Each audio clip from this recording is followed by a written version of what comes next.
and fellow Americans. Now, we are poised for progress. 2 years after the worst recession most of us have ever known, the stock market has come roaring back. Corporate profits are up. The economy is growing again. By the prospects of a small business owner who dreams of turning a good idea into a thriving enterprise. These steps we've taken over the last 2 years may have broken the back of this recession. An investment that will strengthen our security, protect our planet, and create countless new jobs for our people.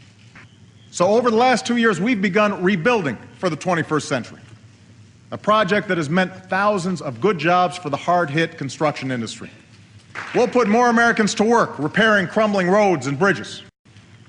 Now, the final critical step in winning the future is to make sure we aren't buried under a mountain of debt. But now that the worst of the recession is over, we have to confront the fact that our government spends more than it takes in. So tonight, I am proposing that starting this year, we freeze annual domestic spending for the next 5 years. Now, this would reduce the deficit by more than $400 billion over the next decade. That the only way to tackle our deficit is to cut excessive spending wherever we find it. In domestic spending, defense spending, health care spending, and spending through tax breaks and loopholes.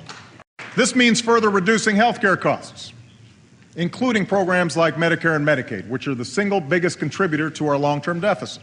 The health insurance law we passed last year will slow these rising costs. Let me take this one step further. We shouldn't just give our people a government that's more affordable.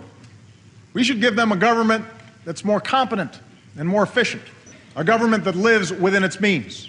And because we've begun this work, tonight we can say that American leadership has been renewed and America's standing has been restored.